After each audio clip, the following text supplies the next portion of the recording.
people, they like that. You know, I think it could be a good thing for a buyer.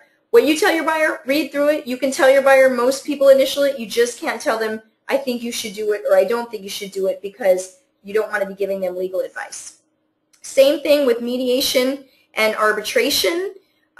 Basically, when they're initialing, mediation is always part of the contract. We always expect, per the contract, to mediate before a lawsuit. But arbitration is what your client can decide to do, and basically they can say, I will agree to arbitrate, and what it means is that you give up your right to a lawsuit. Attorneys don't like to arbitrate. They usually are against arbitration when your client's an attorney, but for most people, they don't mind arbitration, and the reason is that it can be a lot less expensive than a lawsuit. Basically, you go to mediation first. If you can't come to an agreement in mediation, then you take it to arbitration, and an arbitrator decides and makes a decision. The reason that attorneys don't like arbitration is it's final.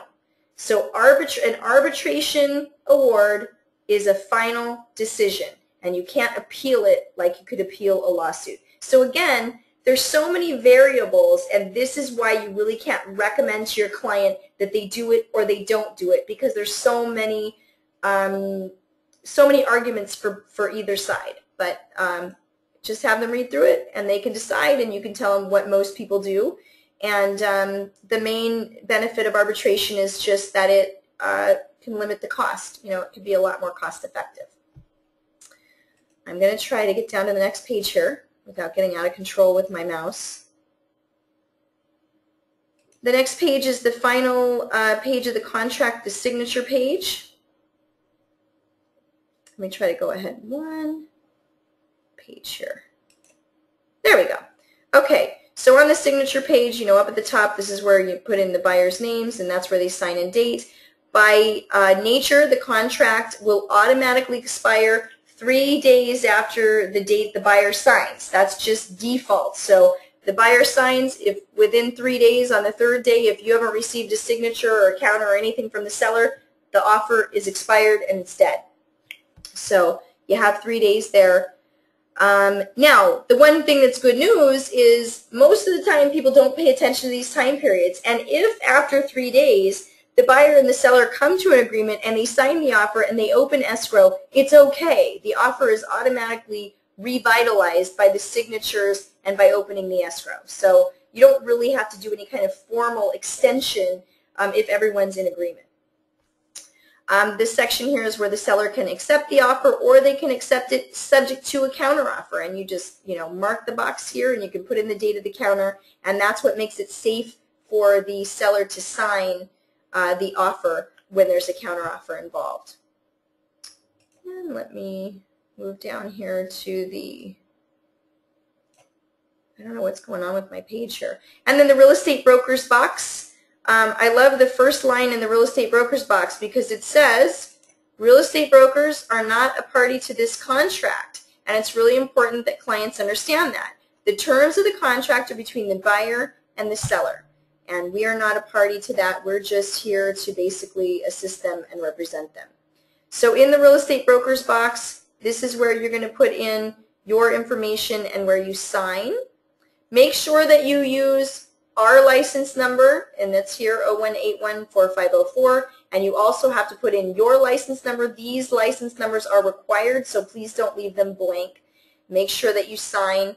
In the real estate broker's box is also the sentence that says that you, if you're always wondering about, what about my commission? I don't see it anywhere. It's actually in this box. In this box it says, listing broker agrees to pay cooperating broker, and cooperating broker agrees to accept the amount specified in the MLS or the amount specified in the CBC form, which sometimes we attach that. That's there automatically. So if you don't do anything, it automatically says you're going to take what's offered in MLS. You are entitled to whatever was in the MLS at the time that the buyer signs the offer. So I always tell everyone, you know, print out the MLS printout and, you know, circle the compensation and send it over with your offer so everyone's clear what it was at the time that the offer was sent over. The next couple of pages are just the buyer's inspection advisory. They're great forms. They, you know, explain to the buyer why they should have inspections and that we as agents, you know, we can't verify the condition of a property because we're not inspectors and we're not contractors and we're not city people. So it just really goes into detail with them why they should have an inspection. The last thing that I want to go over is the WPA, which is the Wood Destroying Pest Addendum. And let me just get my computer caught up with me here. I'm not sure why my computer's kind of frozen here at a standstill right now. I wanted to go over the Wood Destroying Pest Addendum. While my computer's catching up, I'm going to take a look and see if we have any questions waiting in the queue that I can answer. Let me get over here.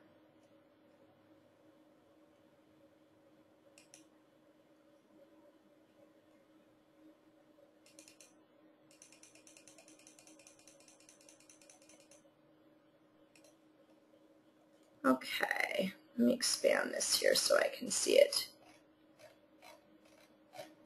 I'm going to try to look into the questions here.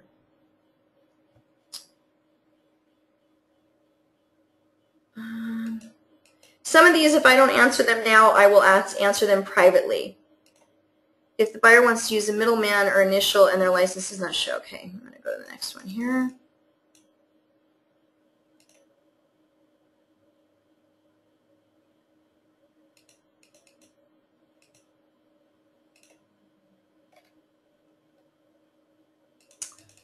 Kind of going through here and see.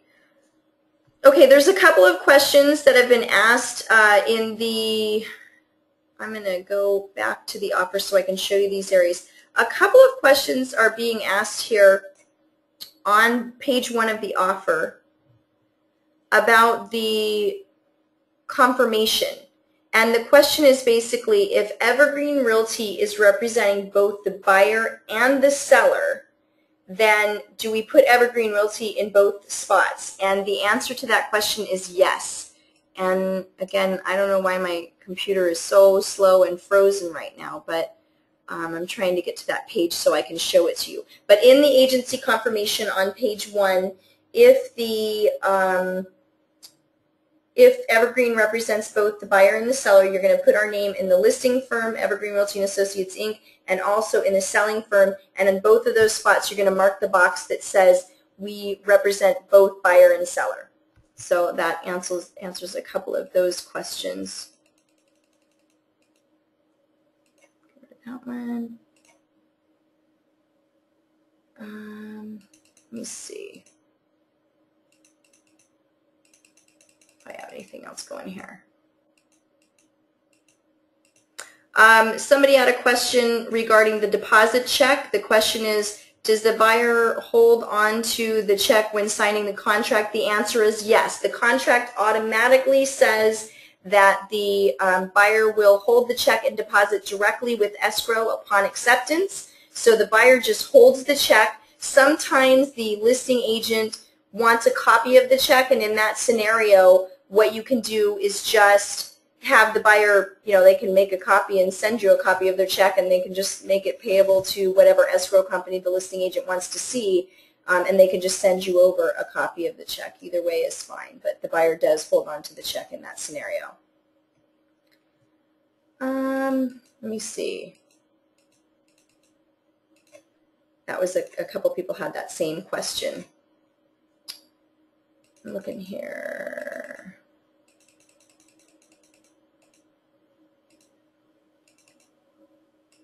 I'm just looking through the questions here. For some reason, I do apologize. My computer is pretty frozen up right now, and I can't seem to get anywhere on the templates. I don't know why I can't move around on the pages. So I wanted to go through the Wood Destroying Pest Addendum, but it doesn't look like it's going to let me get anywhere, and I'm not sure how to solve that right now. So I may have to, uh-oh, there went my whole screen. I may have to get back to that, and I do apologize for that. Okay, what I'm going to do now is I'm going to go ahead and just go through any other questions that are here. I think it would be a reasonable time for anyone who, if you want to sign off, if it's been over an hour or so, anyone who's ready to sign out, you can go ahead and do that. It doesn't look like I'm going to be able to go over the WPA, and I apologize for that. But we will be posting a webinar with all of this broken down page by page, and we'll let you know when that is available so you can go back and look at those things. And I really appreciate everyone who took their time tonight to come into the webinar. It was really great, and I'm so excited, and we're going to be doing a lot more of this. So anyone who wants to stay in, I'm going to try to go through the rest of the questions now and answer those as they pertain to what we're doing, and the rest of you, I'll talk to you soon. Okay. Well, I think, let me see. I'm just looking to see what the other questions are. Somebody asked about counting how do we count the 17-day contingency period? Do we include Saturday, Sunday, legal holiday? The answer is yes. When you're counting out the number of days, you do include Saturday, Sunday, and legal holidays. So the 17 days from acceptance is straight calendar days. Every day counts. The only time you have an issue with Saturday, Sunday, or legal holidays is when you're dealing with the final day, the last day. And looks like we conclude. The next question was, do the calendar days and the question about days include disclosure time periods? The answer is yes, it does include those time periods as well. So it looks like we've got most of the questions that we can answer. If you still have questions and I haven't been able to answer them here today, please feel free to email them to me, and I'll be happy to answer them privately with you as well. And we can, get everything squared away from there. So I'm going to go ahead and sign off of the webinar, and we'll probably get this posted and let everyone know when it's available. Thank you so much.